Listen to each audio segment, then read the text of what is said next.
Alright, Kenmore 90 series washing machine couplers out. Here's the motor. Excuse me, here's the motor. I replaced this about a couple weeks ago, I think. Well, roughly a week or so ago.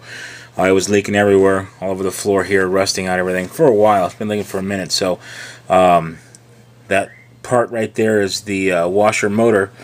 That thing runs about $100 or so. Got it online for like 16 bucks. Got it here in like 2 days. So go online, Amazon, eBay, whatever online store you'd like to find it from. You can get any aftermarket pump for these machines, and they pretty much work the same. Kenmore, Roper, and Whirlpool all pretty much have the same components.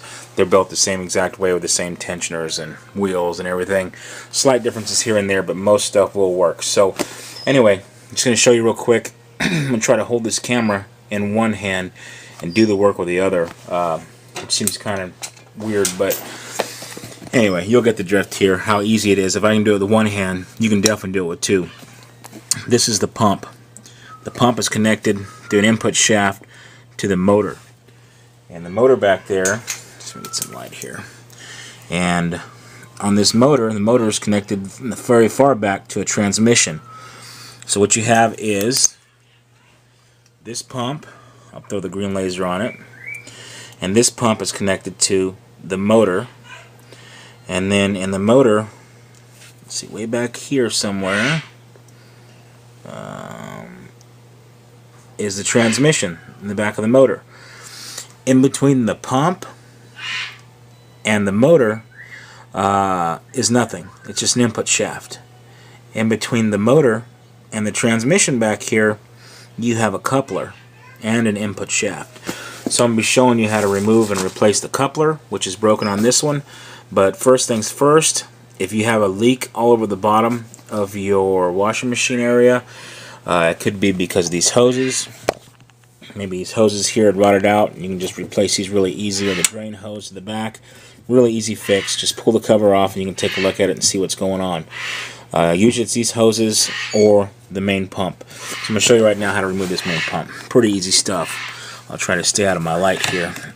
These clips right here come off. Pry one up. Pry the other one down. Pretty basic design there. You can see in the back here the way the clips go on. It's just a twist and pull out, and the clip comes out like that. Just a T-clip. Same thing on the bottom, but you can leave that hang. Not really important. Leave that clip hang right there. Here's the pump that's attached to the motor. I'm going to grab on the pump, front part of the pump. You might have to pry it off with a screwdriver. It comes right off. There's the input shaft.